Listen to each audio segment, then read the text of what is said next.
Good morning, everybody. This is Jynnette The Oracle. Welcome to Oracle Talks. I hope that you are all doing so very well. Excuse me. So I'm actually coming on to do the guidance and messages for April. And I'm deciding to do it a little bit earlier just to start giving folks a heads up.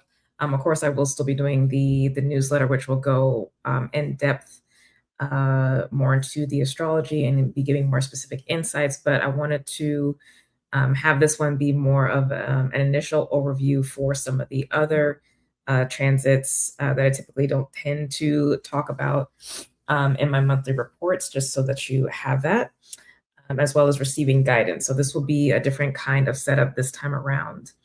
But welcome to those who are new to the channel, and welcome back for those of you who are returning. If you do not know, my name is Jynnette The Oracle, founder and CEO of Inner Sun Alchemy. I am Oracle, obviously, as well as spiritual life coach and business strategist.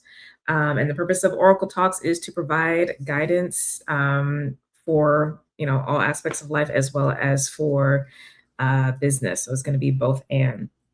Let me first start with some announcements. I do have a free training, 6 Steps to 6 Figures, that you can sign up for in the description below. It's a 6-video series. It comes through email, but you'll be getting video clips sent to you, going through a framework for how to take your business from 0 revenue or very low revenue to hitting your first 6 figures. So this is really important for a lot of new entrepreneurs, especially women entrepreneurs, to grasp these core concepts and framework to help you be receiving more money. Because for the most part, excuse me, most small businesses are not hitting that.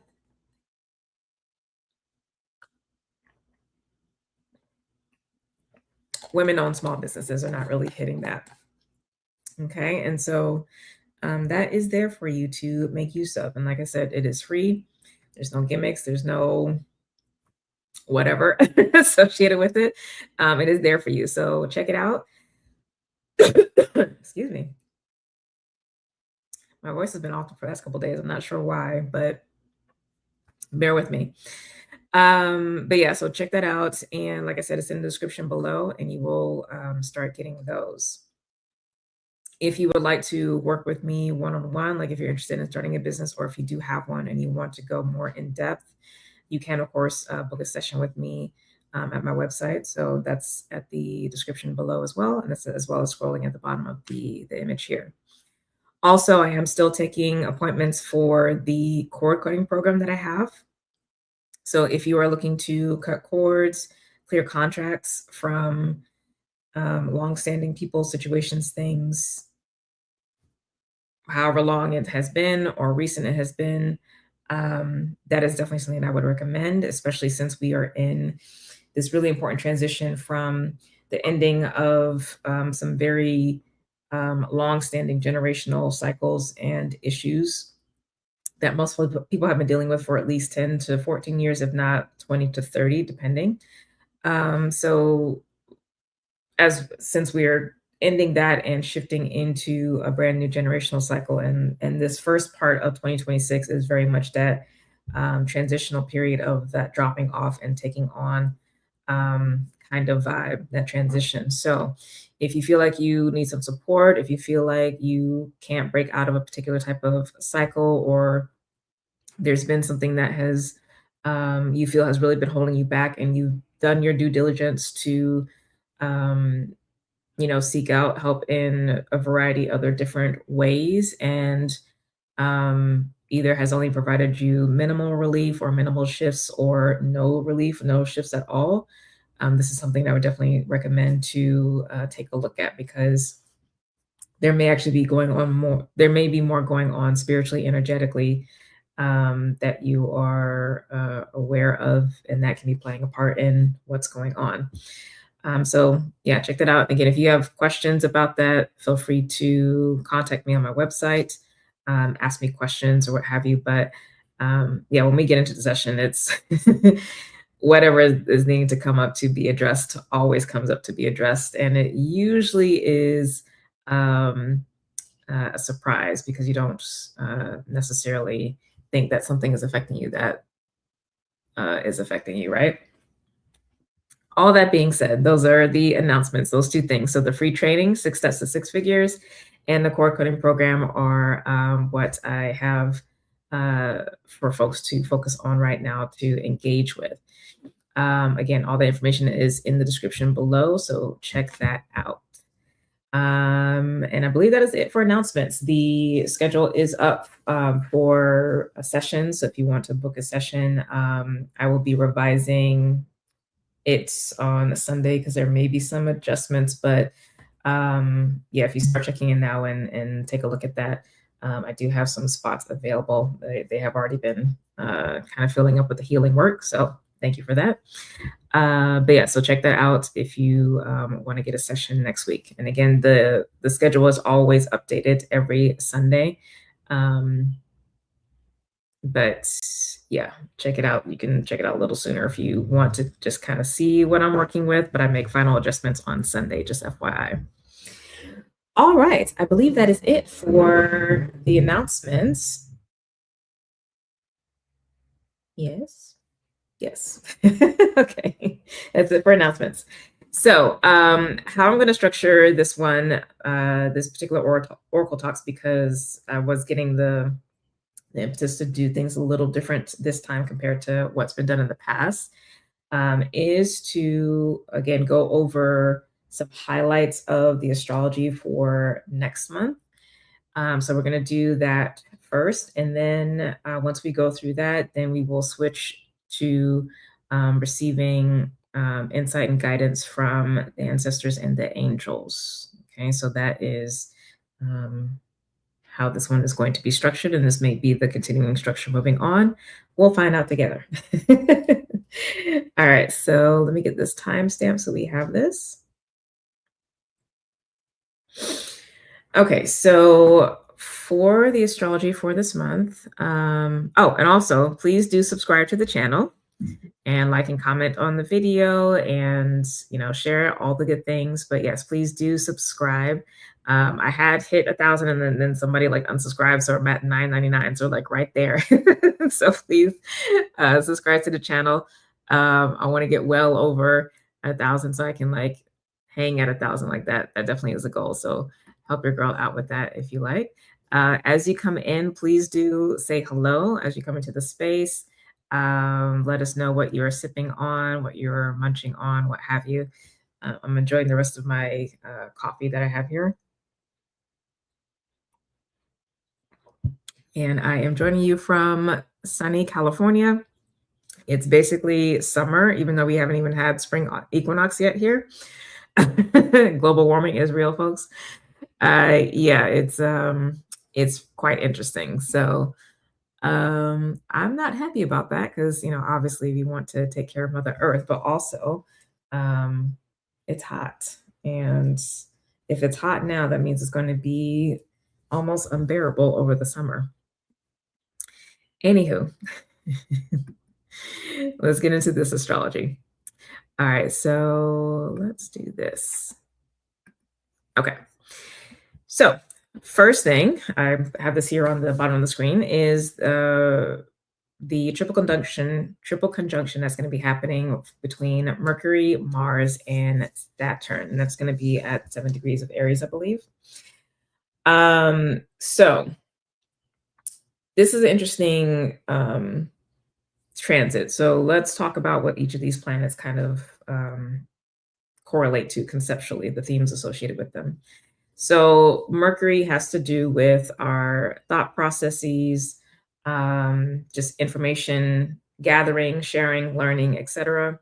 It rules communication, and also represents markets, so exchange places. So not just verbal or information exchange, but also goods exchange. So the act of doing that. So yeah, so markets, whether that is physical location or it could be market digitally. Yeah. Mars represents our motivation, meaning our drive to do something, our energy, like our physical energy, as well as just energy overall, our passion, our chi, and aggression. Okay, so this is a planet that is associated with war, with fighting, with conflict. And then we have Saturn. Saturn is associated with contracts, with time and timing, as well as laws, governments, institutions. So this is a really interesting mix of planets to be having this triple conjunction happening, right? Uh, on a broader scale, we can see how this can very much be playing out because there is such and especially being in Aries, which is the zodiac sign ruled by Mars. So we're doubly sitting in these themes of energy, passion, as well as conflict and fighting. So the Saturn and Mars conjunction is already conflict between governments, which is already occurring. Okay. And that can be the literal physical conflicts as well as diplomatic or economic conflicts, given that Mercury is in play. So there are things that will be coming to a head or possibly new events popping up in that context with this triple conjunction, whether that's literally the day of or the days leading into it, I say, because the conjunction can be kind of that wave into the literal conjunction. But that'd be something to pay attention to. So I know that there is already a lot of volatility, but this particular conjunction in general is like, okay, for sure that something is going to pop up or some volatility is going to be there. And it's going to be a lot of ego clashing showing up here. So this might be more of a situation where there's individual powerful players going up against institution or being kind of rogue players within institution or representatives of institution who are presenting the true heart, the true intention of institution, right? So all of that can kind of show up and play in that regard. So that's more broader scale, the kind of we can see in the environment.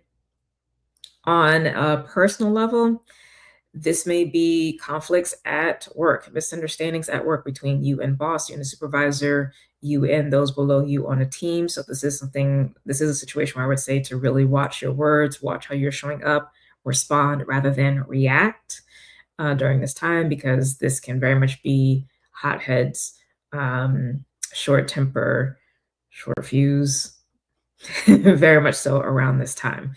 I'm trying to remember. Let me see if I have this written already where this is happening. What the specific date is. I thought I had it written down. Might not have.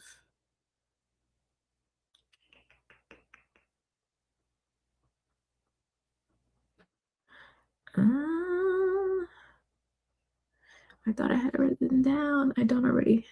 Okay. Sorry about that, y'all. Yeah, it'll be in the report. I apologize. I thought I had that one written, but I don't. Sorry. Oh goodness. It's all good. Yeah, there's so much happening in astrology, so I only just tried to pull out a couple things, but yeah, for some reason my eye isn't catching that, but it's fine. But so that's something to pay attention to. So when the report comes out for April, on April 1st, check those dates and get a heads up of when that is. I believe it's later in the month, but just check it out.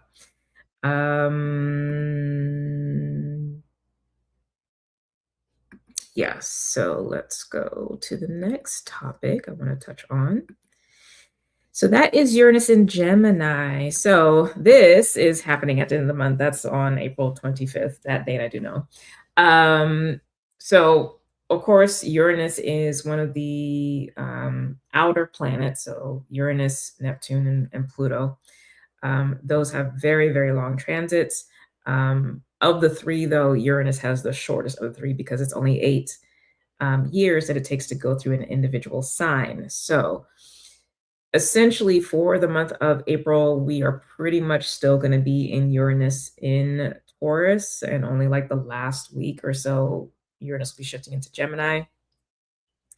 So these first part of the month is still going to be dealing with those themes of Taurus, which of course has to do with money, with the physical body, with Earth itself, physical Earth, um, physical resources, things that we value, as well as sensuality and pleasure and food, like all the things related to food and pleasure and a good life.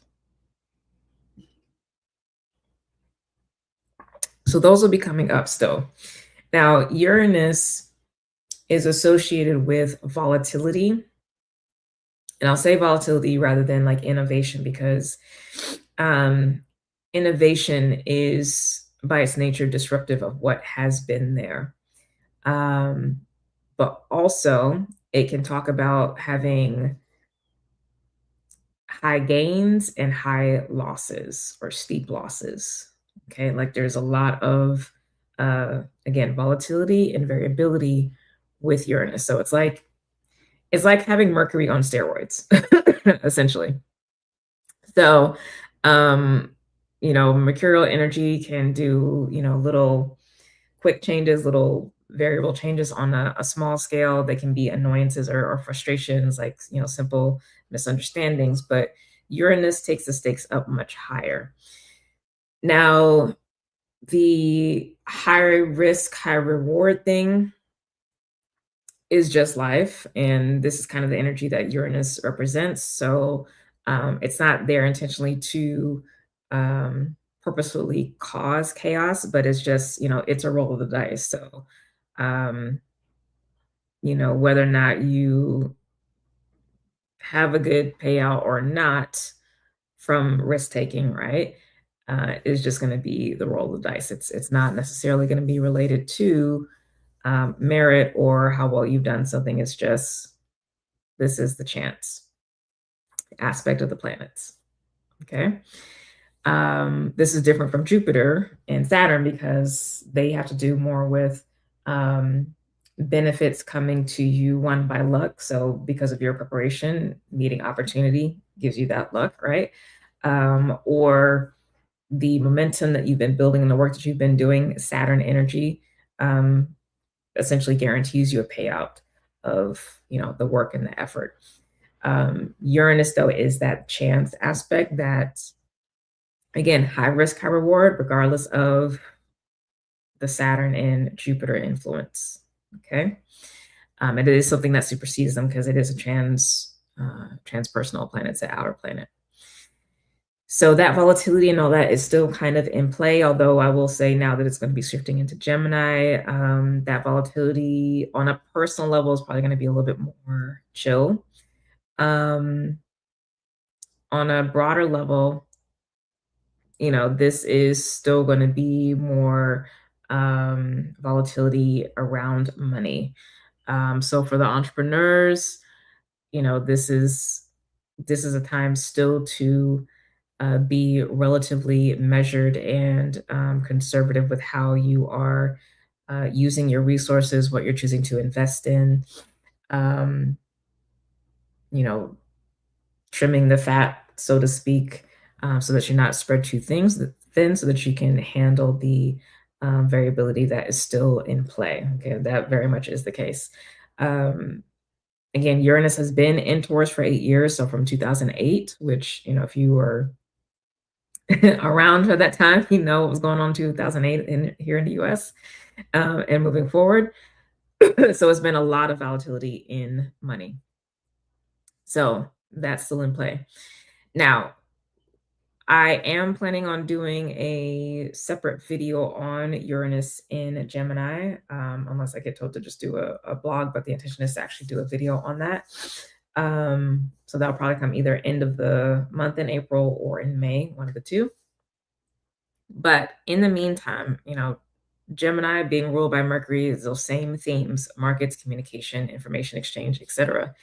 So Uranus going in here into that sign, and it's going to be there again for another 8 years, means that volatility, that high risk, high reward, moments of innovation, as well as disruption, are going to be a play in those areas. So this doesn't necessarily mean that money itself won't still be up and down, but it's going to shift more to where money is, where the exchanges happen, um, and the changes essentially of those interfaces, which is going to be the focus rather than the traditional ways of making money itself. If that makes sense. So yeah, I'll get into that a bit more, but that just to kind of give you a heads up, especially again for business owners, for entrepreneurs, regardless of the type of business you have, whether it's product based or you're a service provider. This is something to kind of you know be aware of. So as I was saying, being more reserved in how you um, use your resources. If you're spread a little too thin, really trimming the fat and really getting focused so that you can be more adaptable is going to be key because of the shifts and changes in the market. The places of the market, how you need to show up within the market, are going to be coming up, and you want to be able to have the flexibility to meet those needs where they are, to be able to be more flexible there. And you won't be able to be that way if you're kind of too bogged down or too regimented in your thinking. Hopefully, the Uranus in Taurus transit has kind of knocked down a lot of that rigidity, but in case it's not, that's there. And on a personal level, Gemini also is going to be talking about our social groups. So it's definitely going to be a shift to refining, redefining, really friends groups. So these are more closer friends, not broader associations, not networking kind of thing. This is more like community. Um, yeah, so that is going to see some shifts and changes. So it definitely will be bringing in new energy for sure. Again, high risk, high reward, but it also is going to be disruptive to what has been in place. So there may be, some falling off of friendships, whether that's just like, just a general dissipation, just kind of fall off, or actual like blow ups, conflicts, etc., popping up for a variety of reasons. So that's something to be aware of. This is also a local environment Gemini relates to. So this could be shifts and changes in where you live, where you work, all those kinds of things. So yeah, it's a lot with that one. All right, let's move on to the next one. So we have Mars and Aries going to be conjuncting Saturn and Neptune. So the Saturn Neptune, has been on and off of exact conjunction, but it's just kind of been a loose conjunction anyway for a while. So we're already used to this energy, this juxtaposition between order and divine chaos, if you will, Saturn and Neptune. The dreams, Neptune, versus the reality, Saturn, or the visions, the goals, Neptune, versus the plans and the strategies to make those visions and goals manifest, Saturn, right? So that juxtaposition we've been sitting in for a little minute, so we're kind of already used to it. But Mars is going to come in here as it shifts into Aries, its home sign, and do a conjunction. So we already again had a taste of this with the Mercury, Mars, Saturn conjunction. This is going to be Neptune coming into play. So again, this is going to be more so related to visions and goals for the future rather than more so institution. On a broader scale, excuse me, this would be media and entertainment for Neptune. Okay. So this would include journalism,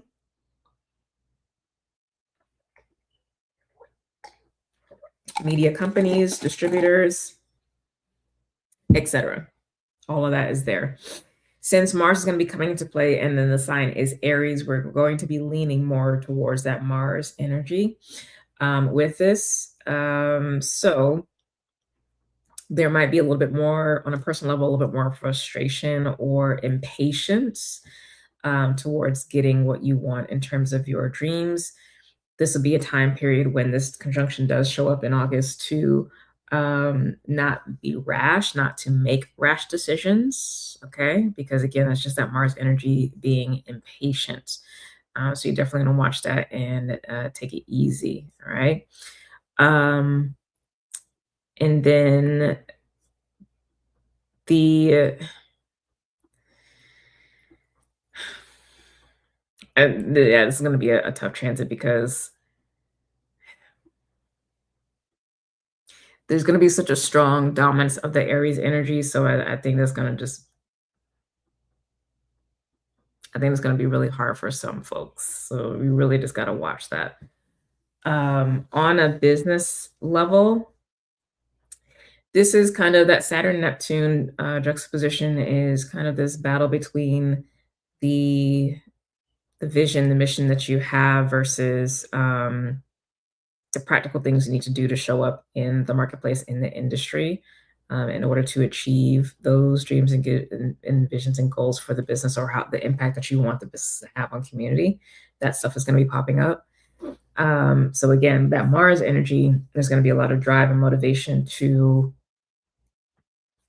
push for what you want. But I think in this case for the entrepreneurs, this will be more beneficial because it'll be Mars with Saturn, and it's going to be focused more on, okay, what do I need to do practically in order to achieve these goals? And I think if, depending on who you are as a business owner, if you sit more in the idea space, this is really going to help you to do the work that you need to do to move things forward. If you're a type of business owner that very much gets stuck in the weeds, like you like being busy, you like kind of tinkering and figuring things out, and you have difficulty actually being more strategic and pulling out of the nitty gritty, out of the processes, this is going to exacerbate that quality in you and will kind of steer you away from what you need to be focused on so the business can move forward, because you will get too bogged down. So depending on how you show up with things is how your kind of hardwire is really going to be how this transit is going to be for you. Okay. What else do we have?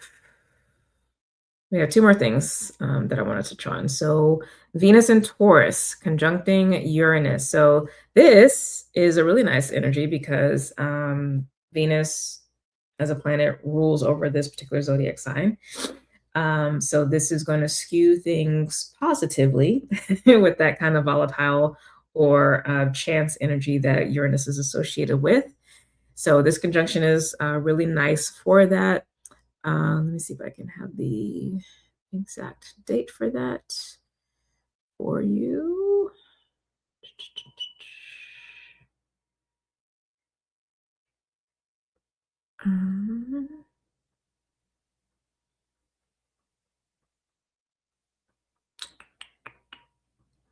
That's on the 23rd.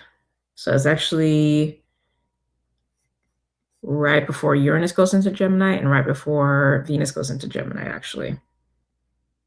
Okay. So they're essentially going to do a back-to-back conjunction. But yeah, this is a really nice kind of vibe. So it's, again, plays in well for the energy, and will kind of quell a bit of the the volatility of that Aries energy, because for most of the month Venus is going to be in Aries as well too. It's very, very much going to be a mixed bag, but I like this coming up on that date. So pay attention to that. That may be important for somebody who has a lot of Venus energy in their chart, or has a heavily ruled Venus chart. And lastly, we have first quarter square of the Sun and Pluto. So this is a tougher transit to occur just because it's a first quarter square. So the first quarter square in any cycle is the hardest part of the cycle to me, not the opposition.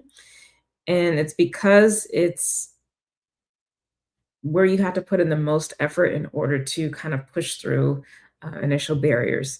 So if you think about, I use this example all the time. If you think about planting the seed in the soil, the planting of the seed in the soil, that kind of incubation, quiet time of like the initial germination stage is the new moon. Okay, that's a germination, but you're like in the dark. But it's a lot of like unseen work, a lot of behind the scenes work happening. Getting to the time when the seed actually pushes through and sprouts, meaning like its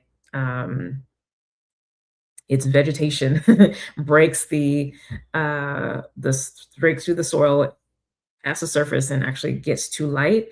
That process is the process getting to the first quarter square. That process takes a lot of energy, a lot of effort, because it's breaking out of the shell itself of the seed, the beginning parts of establishing the body that needs to to grow, the growing process and the pushing process. Like think about how much effort that's going to take, because you're not moving through air to grow, you're moving through solid. It's, it's spacious, but it's still solid matter. So you're pushing through that, and then to be able to break through and be there long enough for the first sprouts to show up, right? So that is the first quarter square is when we actually have the first sprouts. So the energy leading up to that tends to be the most what feels like obstacle ridden. It feels like it's an uphill battle. It feels like it's taking so much energy, so much effort. It feels like you're being slowed down, like things are getting in the way. Like that's all of that, okay? And it's Sun and Pluto, so it's, Pluto is transformation, energy, destruction, like all of that, and the Sun is the ruler of our solar system, but it is also energy. So it's energy and transformation at the same time. Transformation is the release of the old and the bringing in of the new. So it's a lot of kind of clearing energy, and taking on of what's required for the next stage, which is its own process of learning, um, going through the process of making mistakes that you might need to make because you are in this new space. Like it's all of that. So it's the most important part of the process, but it is the hardest part. And again, that to me is the hardest compared to the opposition, because when we get to the opposition, we're already above ground. We are already growing more leaves. We are then starting to flower by the time we get to the opposition. Like it's like, hey, here I am. Right? When we get to the third quarter square, that's the easiest part of the cycle, because that's the fruiting part of the cycle. That's the harvesting. So it's either you're picking the flowers or you're picking the fruit or you're picking the seeds, whatever it is that you want, and then you're planning for the future. So easy breezy, right? But the first part of the cycle, this first quarter square part of the cycle, is the tougher part. So having that in mind, again, whether it's personal or business, is important to know. So on a personal level, because this conjunction is, I believe, it's Taurus and Aquarius, so Sun and Taurus, Pluto and Aquarius. And this will be towards the end of the month, when obviously when the Sun moves into Taurus. Excuse me. So this first quarter square is part of a cycle of when the Sun was conjunct Pluto in Aquarius, which obviously happened during Aquarius season. So whatever that is related to for you, the things that you've been working on related to when that conjunction happened in that particular part of your chart, that goal that you're working on, etc. From that point to the end of this month is the first quarter of that cycle. And that's when you're supposed to be pushing and making the effort. So even if you feel like you haven't been making much progress, if it's not been ideal, if it's felt like 2 steps forward, 1 step back, that's what this part of the cycle looks like. That's what it's supposed to be like. Again, on a personal level, whatever it is that you're working on, this could be relationships, it could be health and wellness, mental health, whatever, as well as business stuff. Like if you are, revamping your marketing, if you are looking to start a business, if you're already in your business and you're trying to pivot, like if it's been cumbersome and all that kind of stuff, that's because it's supposed to be, because that's the part of the cycle that you're in. What this then means then is from this point on to when we get to the opposition, when the sun is in Leo over the summer, right? July into August, from end of April to July, August time, it is going to be more effort, but it is going to be a little bit easier because this initial groundwork has been done and been completed. So you will be having an easier time in your efforts in your business. You will be having an easier time in your efforts in your personal life, whatever that is. Again, related to where this conjunction happened at the beginning of the year. So things will get easier. Stay the course, right? And then, of course, as we get further into the year, it's going to get even easier.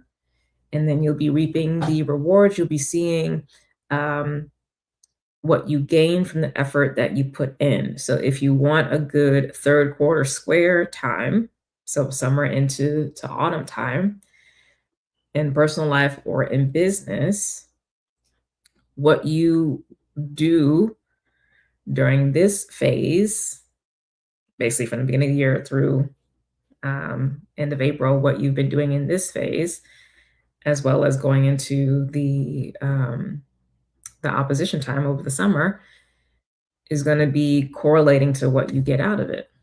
Okay, and it won't be a perfect one-to-one because there's no perfect one-to-one in nature. Because if you're planting something, there's all these environmental factors that come into play.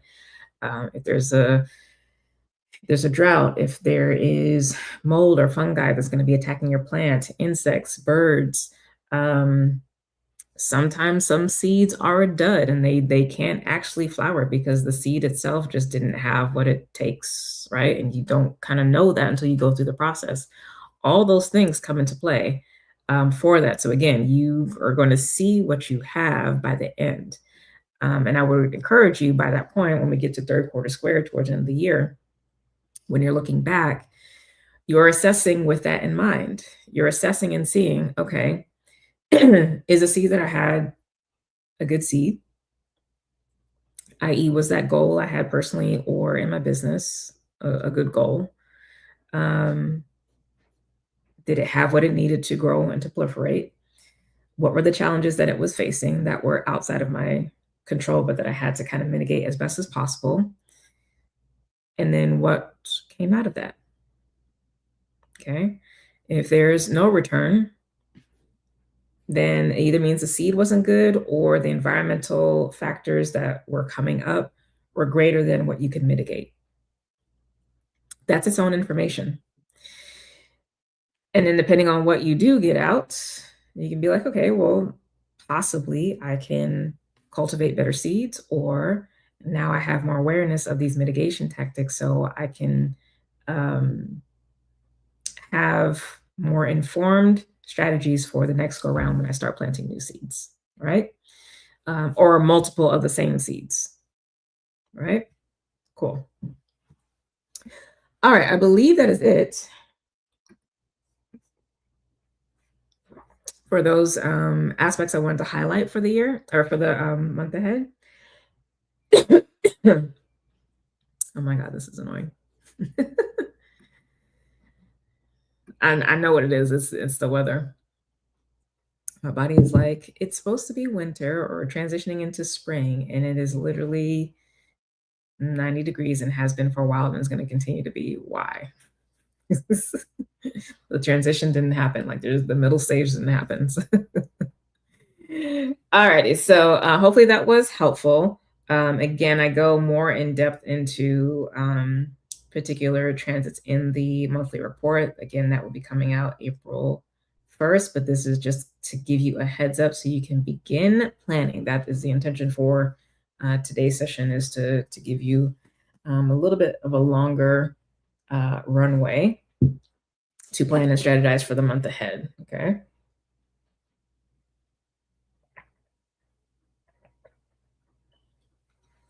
What I may do as we get closer, just brainstorming here, is do one where I give specific dates for the important transits for the moon, so new moon, full moon, quarter moons, all that, and the ingresses for the personal planets. But we'll see for that for later. Okay, so let's move on to angels and ancestors. Now that we have all of that as a backdrop, again, both personal and business, and kind of a little a little peeking into external. 1 second.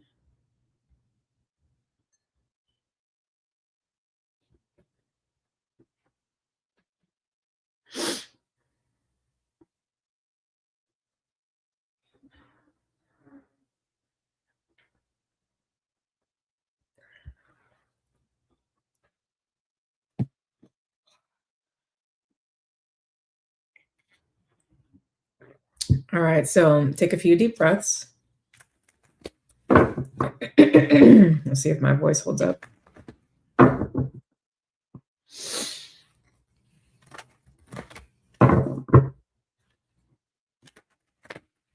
And I call in the power and the presence of the spirits of the directions and the spirits of the elements to set and hold a sacred container for healing and protection around each of us individually, to specifically balance our elemental and directional energies so that we are aligned more fully to our own individual souls, our higher selves.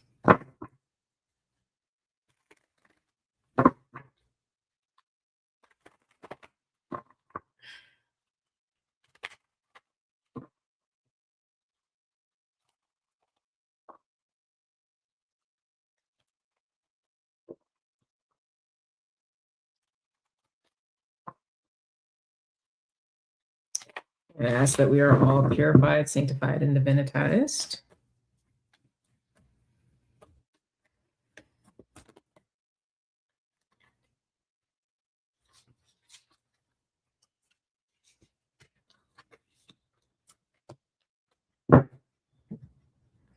And I ask the archangels of light to also join in the creation of these sacred containers for healing and protection, balancing our angelic energies, align with our inner divinity.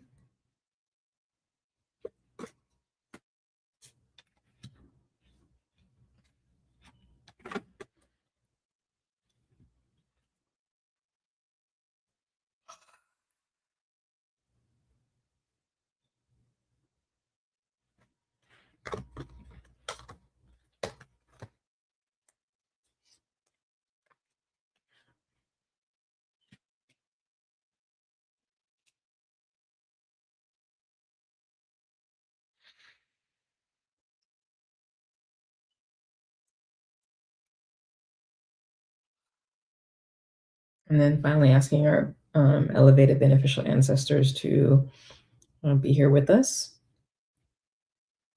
and for all to help support these messages coming through easily and clearly in a way that we can understand.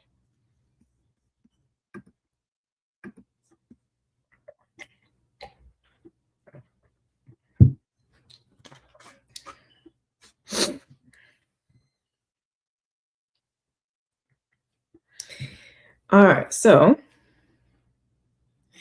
The intention for these messages is to get a heads up for what is recommended for us to be paying attention to as we go about our lives. And this will again be on a personal level as well as in business. So we have the Sun card, Knight of Pentacles,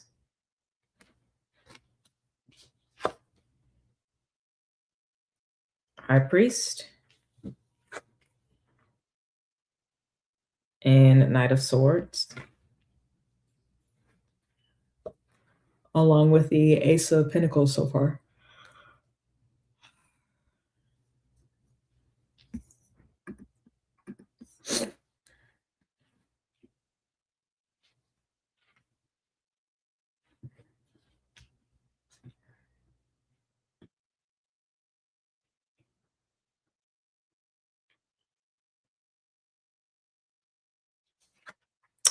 So the Sun card here is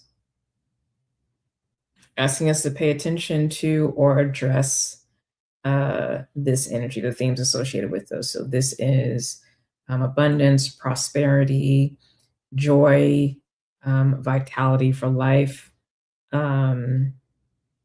success, authenticity. This is letting your light shine. It's a really beautiful, beautiful energy.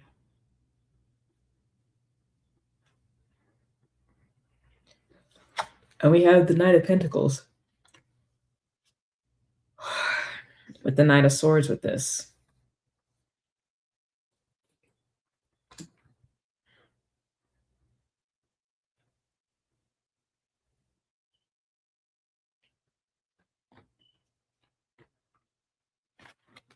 Juxtaposed with this High Priest. This High Priest is giving me the vibe of kind of like we already know how to follow the rules or our traditions. Okay, whether this is patterns, traditions, ways of running our life that we have for ourselves, or culture or society around us. Like we know and understand that we have what works for us or whatever has been kind of the modus operandi. There isn't really anything about that that's being addressed right now. So it's not saying it's good or bad. It's just this is already known. There's already mastery in this, and mastery in this case is just meaning like whether it's beneficial or not for you, like you do it well. Okay, the ins and out of it, you do it well. That's what's not being addressed. What's being addressed is that you need to let your light shine. The sun, of course, is the luminary that rules the zodiac of Leo. This is very much about being seen.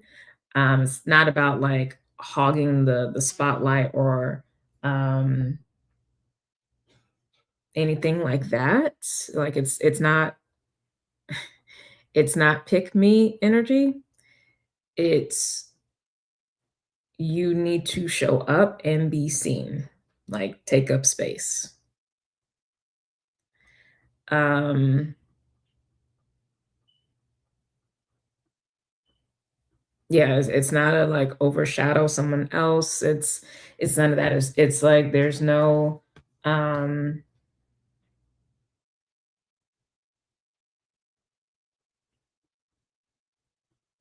there is exposure with this. Like this card here is more of falling in line.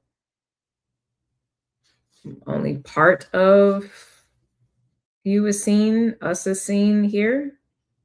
It's not necessarily hiding, it's there, but it's just only partially being seen. It's like, hey, how's it going? I'm chilling in a place that is comfortable for me. Things are good, but I'm also, aware and acknowledging outside world and engaging partially with outside world. This energy is I'm out and about. I'm being seen.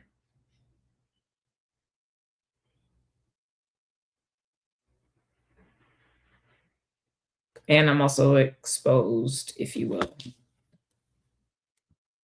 This, you're not fully exposed. This one, you are fully exposed. Meaning fully seen. Exposed might be too harsh of a word, or it's like shifting the energy in a way that's not being intended. So just fully seen. Okay. So it's like you need to be out there, whatever that means.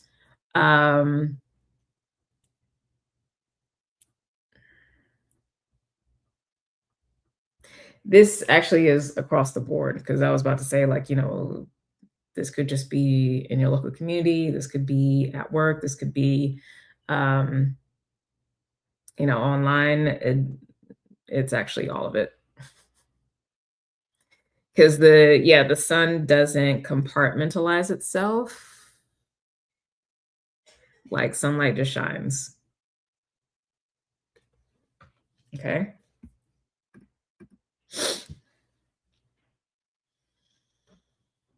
And it is something that has to be worked on.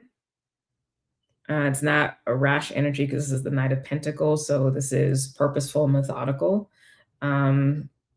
So, there's a groundedness to it, but there actually does have to be effort and purpose behind it. So it's not,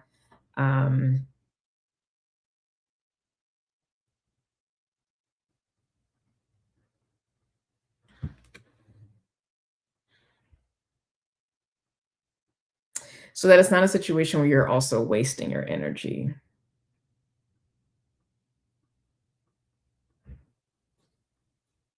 So you do have to be strategic, right? But the time for this is over. This being the priority is over. So it's not like this doesn't exist and it's not there, it's still there. But this is what's needing to be coming forward more. And that's what you need to take the effort on. And high key, especially given the context of what came up in the astrology highlights portion of this message. From now leading into the summer in particular, this is very important.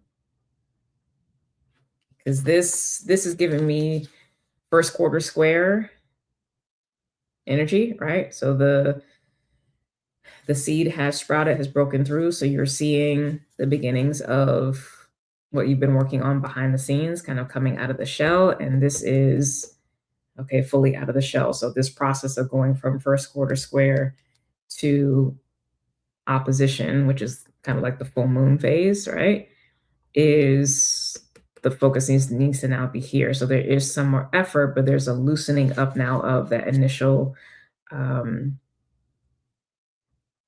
output, if you or the resistance in that initial part of the output, because you're now out of like this heavier material area and you're up in the air. Like there's space literally going from the soil to growing in air. The resistance drops to almost zero. There are still clouds around, right? So the environment is still a factor. Also, there can be too much sun. There might not be enough water. Like there are still things you have to be strategic about. With these two, Knight of Swords and Knight of Wands. So it's, again, you're not out here willy-nilly. So again, you're already masterful here. You know what's up. But the amount of resistance experienced up to this point is no longer going to be the kind of resistance you'll have moving forward. It will be different things, but not the same way. So now it's time to shift. Now it's time to kind of take off the self-imposed shackles or blinders on the horse's head to like keep you focused, which is what you really need in the first part of the phase, right? First part of the cycle. Those can kind of come off now, and you can like you can run, you can be free. Excuse me. Oh, hello. No, this is for everyone. I'm not doing a sign specific. This is for all folks. So it's continuing from the overview for the astrology highlights I have for April. Okay. So it's for everyone. So you haven't missed anything really, except for the astrological context. So you have to make sure you go back and watch. Okay. Let's go a little deeper.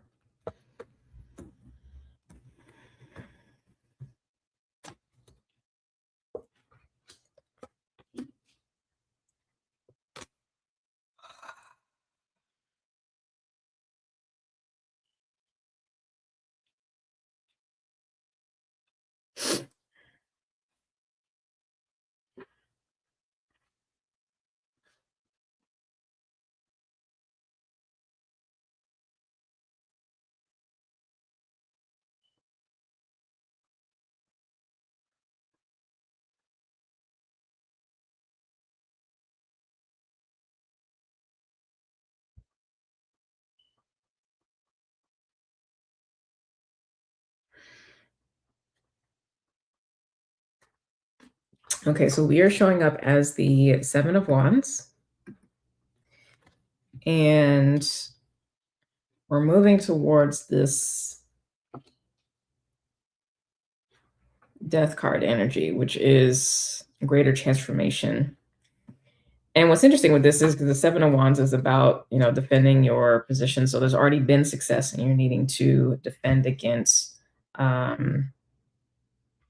threats to what has been gained, right? So it's not threats in the process of getting success. It's that stage now where you have gotten success. So you're at the first quarter square and moving forward.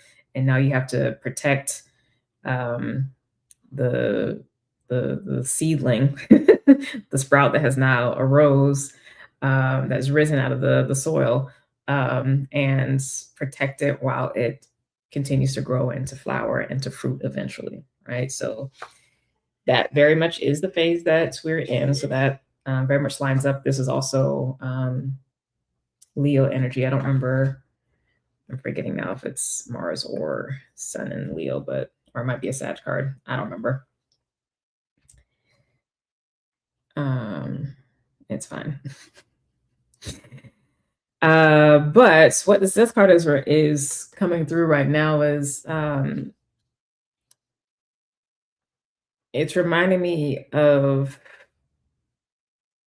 this principle that I learned recently, a principle slash law, Dolo's law or Dolo's principle of irreversibility. And this was like a Belgian, I think paleontologist or something from the late 1800s. But basically, what he was saying with that is that um, essentially, once an organism has gone down a particular evolutionary path, um, it can't retrace that same path to revert back to its previous form. So basically, like a butterfly can't retrace its steps back to chrysalis and then back to caterpillar. Like once it's gone a particular path, like it can't revert back to the previous path. There's irreversibility there. That's what transformation is. Like whatever um, has occurred, but transformation versus change. I've talked about this often. Like there's a difference between change and transformation. Transformation means that you can't actually go back to what was there previously because um, what was there previously had to get morphed and shifted and changed into something completely new. Okay. Um, Now it's not to say that you can't have like regrowth of organs or limbs or new chrysalis or things like that. There can be new things taken on further down the path, but reverting to literally what had been, like again, retracing that exact same step is like not actually possible. So that's what this death card right now is relaying to me. which in the context of these messages right now is essentially saying like there's no going back. So we set off on a journey. We got clear or not about what it is that we want and what we're striving for in our personal life as well as in our business at the beginning of the year. We're in that process now. We can't go back and like change those goals, that pursuit.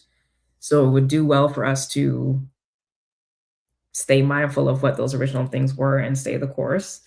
But we literally actually can't go back now because what was has been used um, and transformed into something new, and we're going to continue on that process. So, of course, that's on a smaller scale. On a bigger scale, when it comes to generational shifts, which again, we're all experiencing individually as well as collectively, there is no going back. We're not going back to what was. Like we're not going to be able to um, recreate the path that we came down on.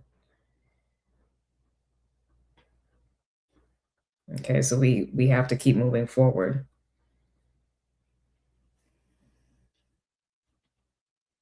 We might be able to create similar things, but the exact thing that has occurred is not going to be able to occur again.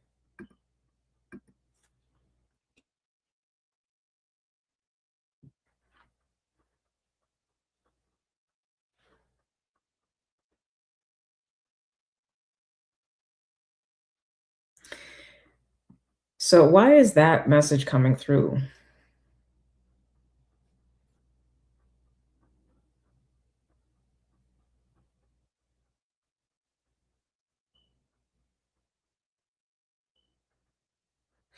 Part of the importance of this sun energy, taking this seriously and doing this, because this is what the angels and ancestors are bringing to our attention, is that the process of being seen and being out there in the many worlds, because again, it's to show up everywhere, shining our light, i.e., being authentic, being our true selves,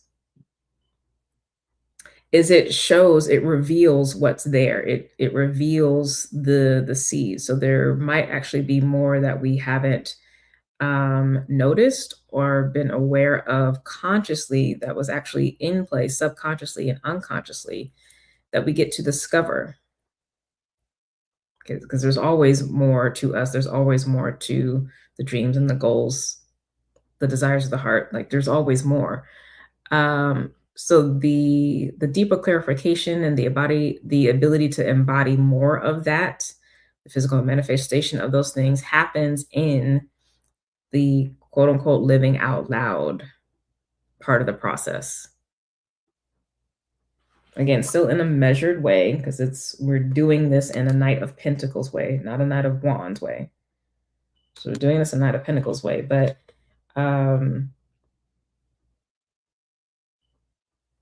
yeah, the being out and proud is the is what starts revealing the new that's there. This is important because I know I'm speaking primarily about that, referencing primarily that Sun and Pluto, but this is still that year of the Aries energy, like the shift from Pisces to Aries, which brand new generational cycle, which I already referenced in many uh, of the past, what, 2 or 3 Oracle talks. So it is also related to that. And a lot of that new, a lot of what is next, beyond what we've been able to uncover, discover of ourselves, is still yet to be seen. And that will be seen as we show up more in this way rather than in that way, more in the sun way rather than the Hierophant way. So it's the being exposed to the elements, so to speak, encountering new environments, new people,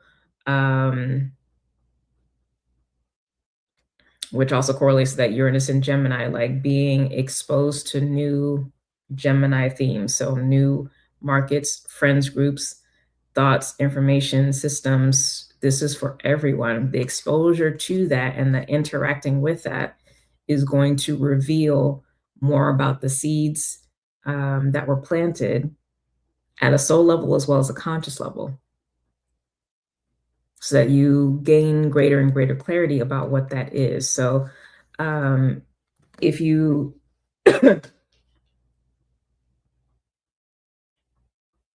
I was gonna say, if you're one of the folks who where you feel like you have like maybe 95% of the picture or 90% of the picture and it's not all there, but it's not a few, it's for all because the message is coming through. Because we all feel like we don't see all. Now, on some level, we can't fully see all because we have to do this. So we can only know so much. So if you want to be able to see all, you actually have to be out there to be able to see all. Because all is going to be shown and discovered in the process of the living out loud, which is not the first quarter square part of the process. This is the opposition or the full moon part of the process. Make sense? So on a shorter time frame, shorter scale, this is within this year. This is again moving into the summertime. On a broader scale of our lives, but also like, you know, globally. This is, in the Saturn context, the next 14 to 15 years, because in that time, Saturn will be in Libra, right, which is the opposition for where it is now in Aries. So we're still in the seed part, but we're still actually able to like get more information about the seed. But that's a longer term generational cycle to really be able to see all that's coming through right now. And then Neptune is like a much longer cycle, so we're not going to talk about that because it's like 250 years or something. So, unless we're being born now, that's going to be at least another 120 years. So that part's not going to be relevant for us. But on a personal level, yeah, this year and over the next generationally, over the next 14 to 15 years. Okay. Let's see if there's anything else here. I think that is it, though.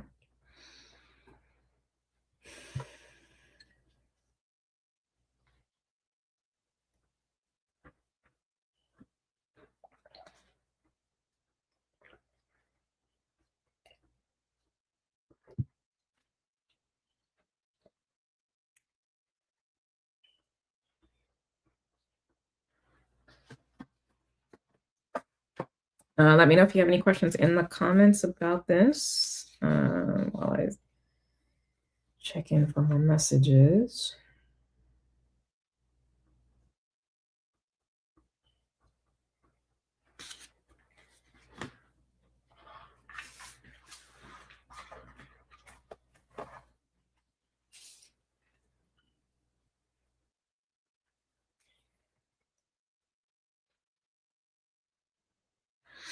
Okay, another message is coming through. It's about the Seven of Wands and the Sun. So the Seven of Wands is representing our mindset, what we're really focused on, which again already references us already being successful, already gotten to the first quarter square, if you will, and having to defend that, defend how far you've come. That is, again, not the focus, because this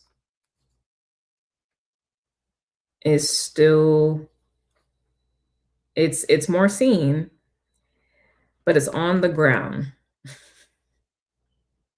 right? It's allowing itself to be distracted by what it's already broken through from, or at least that's the potential that can happen. Depending on your personality, this might just be the initial like, oh God, I'm out here and now like I see all this stuff I need to move. So you might already be moving through this process pretty quickly, or you might kind of be stuck here. Regardless, the guidance is the sun. So this needs to take flight, meaning you need to keep going up. You need to keep building. You need to keep creating, keep focusing on the fact that you're now in a position where there is significantly less resistance as well as new environmental things coming up that are going to be more few and far between and relatively haphazard than what you were dealing with previously. So it's going to require more um, strategy, insight, objectivity, rather than like brute force effort powering through that you had to do previously. Right. So tactics need to shift.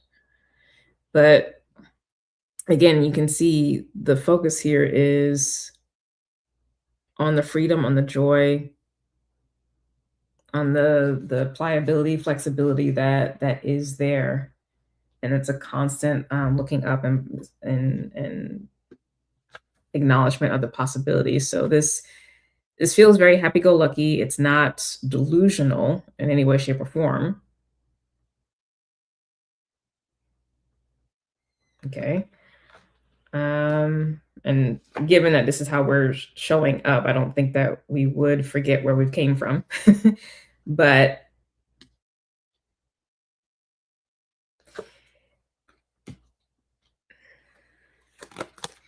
if you need to do Seven of Swords work, let it be Seven of Swords work in the new places that you are exploring, not in what you've come out of. Because this isn't worth the time. This is taking energy away from, resources away from you growing and developing. And I know that it's easier said than done, but your focus is to be here. This is the guidance from the angels and the ancestors.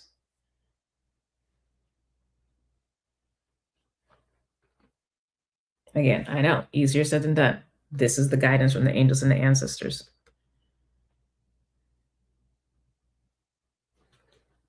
This is what needs to be addressed.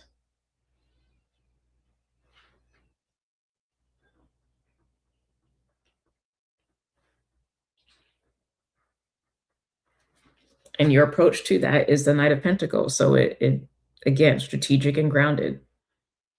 It's not taking unnecessary risks.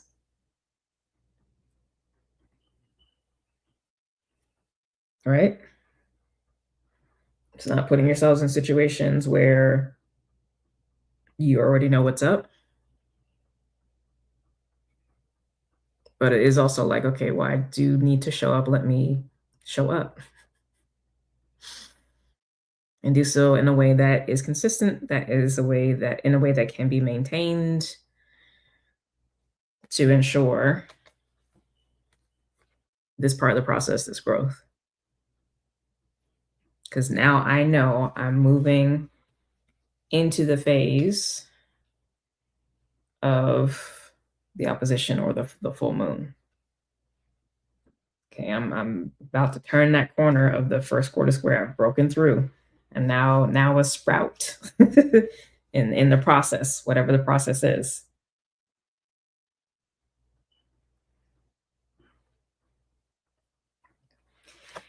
This another message coming through. This also tells me that you know what success looks like. You know what is required for success. So even though this is a new beginning, a new cycle, a new process, whatever it is, because there is already prior wisdom and experience, obviously, You do know what's up.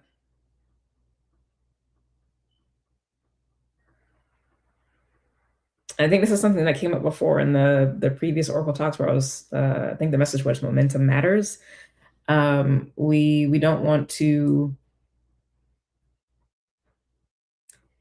let wisdom and experience prevent us from even like showing up in the beginning stage of the process, right? Like that needs to not be an obstacle.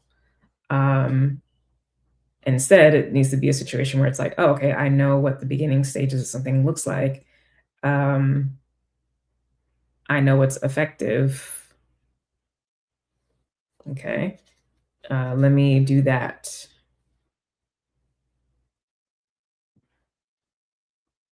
Bring fresh energy, new energy to particular processes or tactics from before, right? But let me still engage in the process in a grounded, methodical way and do what's appropriate at various stages. So, what's appropriate at the particular stage that you're in right now? That's the question to ask yourself personally and in your business. What needs to happen right now?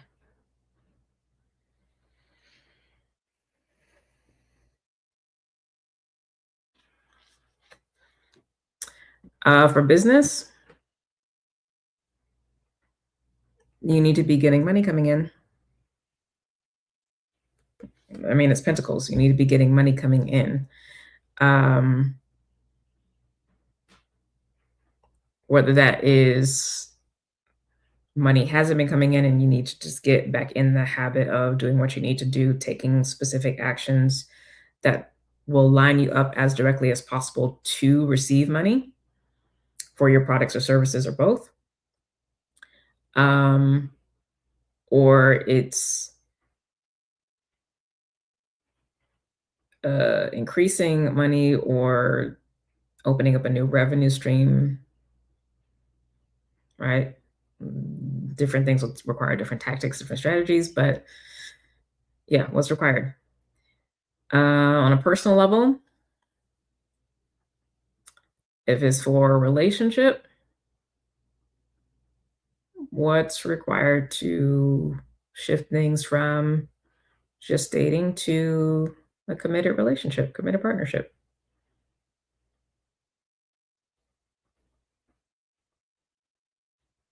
Who's making the cut? Regardless of the relationship structure that you employ, who makes the cut? Because all relationship structures require trust and maturity and agreement on rules of engagement. So who is making the cut? Like, these are the decisions that need to be made right now. Um, for home situation, if you're thinking of moving into a new place, better place, etc., or you need to downsize, what's required? What can you afford? What's going to support you? All right. Yeah.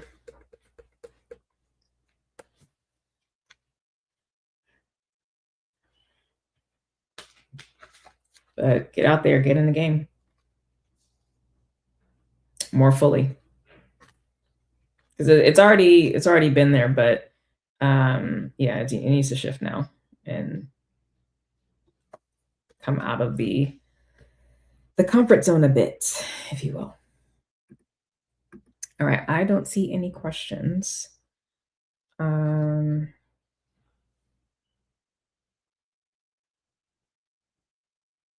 I feel like there's one more, but hold on. Let me see.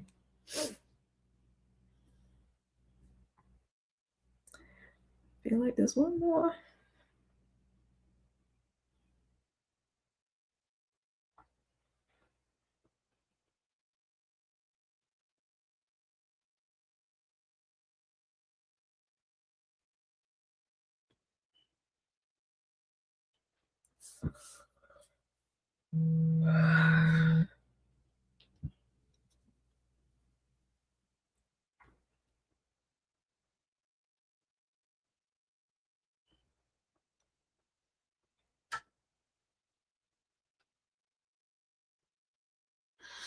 Yeah, okay, so there's one more message.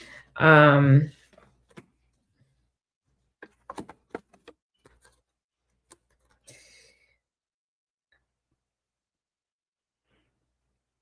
I was about to say some of us, but this is for all of us. We need to continue to keep in mind and make this be a regular daily practice, daily, if not hourly, if needed. But we need to keep in mind our why, our vision, soul purpose, soul desires, whatever language you prefer. We need to keep that in mind because this is what the sun is looking up to, is this. We need to keep this in mind because the core thing has not changed. It may look different at different stages of our life, different stages of the process, but the core why remains the same. Strategy shift depending on the stage. So, what that looks like in your 20s and 30s is different than what it looks like in the 40s and 50s, different what it looks like in the 60s and 70s. Okay.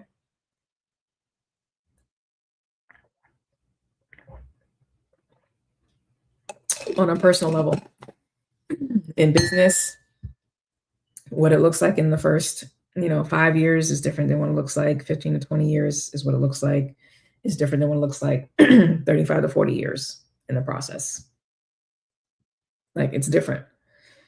The core why is the same, but the stages of what the outpicturing looks like and what's required for each stage is different. So the message about this specifically is, even though for everyone the stage that we're in is different, whether it's like literally the first stage or if we're in the second or third or fourth or whatever stage of the process, we need to regularly be coming back to the core why, the core purpose.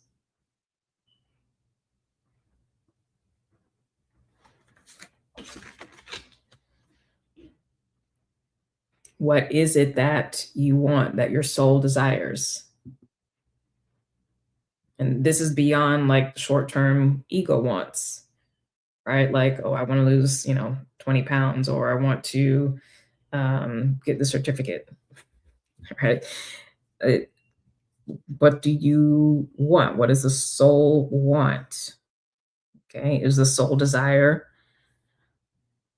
family with kids, house with land? Okay, great. Given that the soul is pushing you towards, at this particular stage in your life, you may be able to focus on bringing a certain aspect of that into play, into being, but it still needs to be focused on that. For your business in particular, if you are trying to open up a new revenue stream or enter the new market, that's all well and good. Does it align with the purpose, the vision, mission of the business?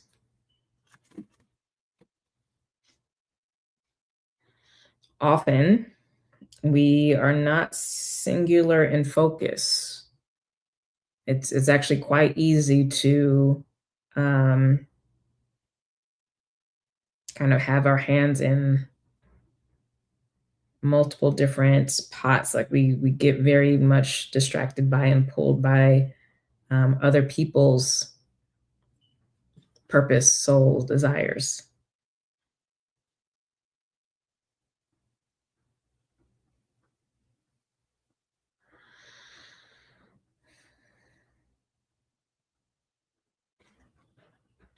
It can be helpful to know, that for other folks, because it can help us clarify what is and is not in alignment with ourselves, but we also can't use it as a substitute. And that's where it can be a little tricky is really being able to determine what is ours versus what is that which we've taken on to be ours. And if it's actually appropriate for us at the particular stage that we're at. Okay. And our job, again, is to be focused on that core why. That's the thing that's actually going to keep us focused in this part of the cycle and this part of the phase of, less resistance, a little bit more ability to grow and to proliferate, which is going to be happening for all of us over these next several months. So to keep with this plant analogy, staying focused on the why, the purpose, the vision, mission would be like having, I don't know if I'm sure this is not the same word that would be used in this context, but it's the only word that's coming to mind right now, so I'm going to use it. But placing a stent along the stem of the plant so that it grows upright, right, and doesn't like fall over. So it's like that intentional scaffolding that allows for what's being built to stay on the path that you want it to be built until it's strong enough to stand on its own, right? Basically, when we get to harvest. And to also deal with, again, environmental factors that may be kind of pushing things off. That's what this does for you. Okay, it kind of keeps the more rapid growth process once you've broken through the soil, once you've gotten past the first quarter square part of the part of the cycle, to stay on the straight and narrow, so to speak. So that's what keeps you in line, and that's where things really do kind of spiral out of control, is when that's not kept here. So this is showing up as a reminder that even though, again, there's less resistance, there's going to be more freedom. The environmental issues are different from what they've been in the past, but overall, it's going to be easier. And kind of those initial restrictions are going to be gone. The way to make sure if you are, well, the way to counteract the ways in which we pull ourselves off course or allow ourselves to be pulled off course, because this is something that we all do, is to keep the why in the center, to keep it in the focus and let that lead what it is that you are doing, and how you're showing up, how you're building strategy, how you're building tactics. And that why component is only one component. I'm just going to stick there because I do think your guiding principles and your values also play into that. That's a separate conversation, but if you don't have that initial why, then the other things they can't really come into play. So, we're going to stick with that for right now. Okay, now I believe that's it. All right, we'll get a closing message from angels and ancestors, and then we will bounce. Let me know how you have enjoyed this setup. I do actually like this. It was much more, I feel like a lot more information has come through with this kind of structure and setup. And I get to speak to a lot more things. So I'm going to stick with this for a little while. Okay, so closing guidance, of course, is the Justice card with 2 of Wands on the bottom. So again, this being is on a rock looking below, again, where it's come from, but it's standing on the scales of justice. So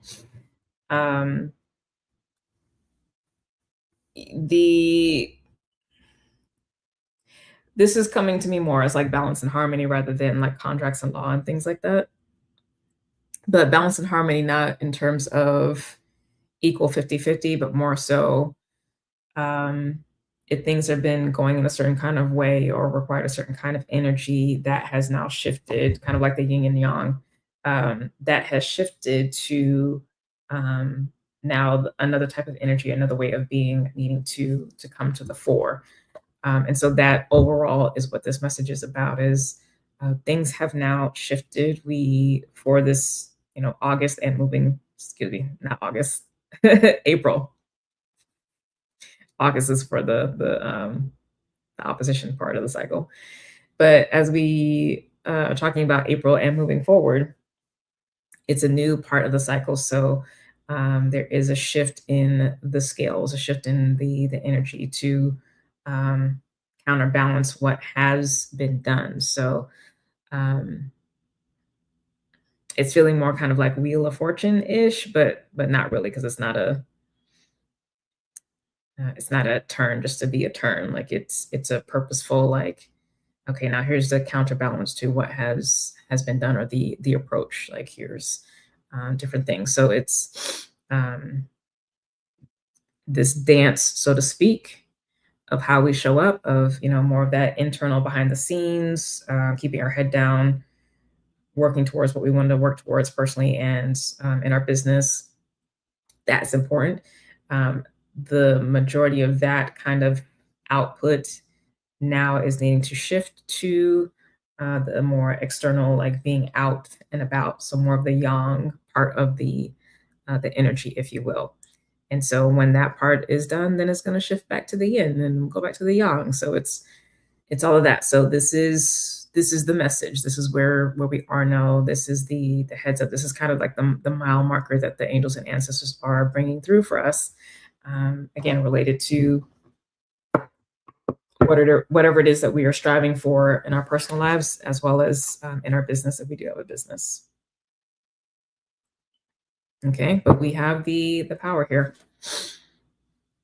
And again, this specifically this is the whole, the yin and the yang, and just understanding how the energy moves, understanding where you are in the cycle helps you be masterful.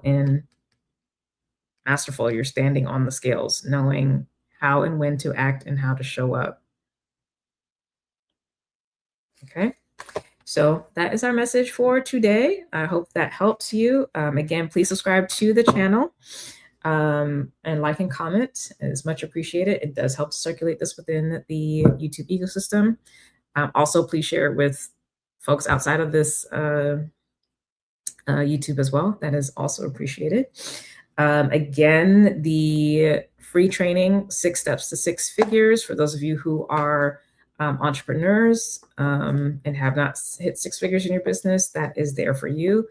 So you can sign up below. It's a free masterclass series that I have done, the pre-recorded video. So it's like you don't have to, you get to review it and deal with it on your own time.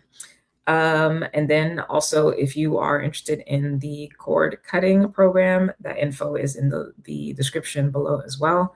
It's really good if you need to clear old cords, contracts, etc., as you continue to make the shift transition into the new. And then check the schedule tomorrow. I will have the updated schedule by the end of the day on Sunday. For the most part, it should stay the same, but there may be something popping up, so I need to just wait till tomorrow. But check that out if you want to get a session. Otherwise, that is it. Sign up for the newsletter for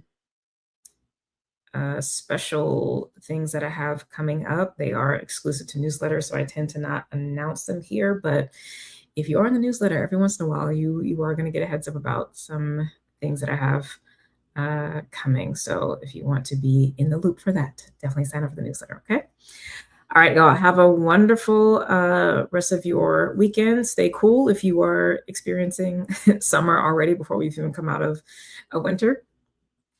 And God willing, I will see you next week, which will be right before spring equinox, actually. Like, oh my gosh.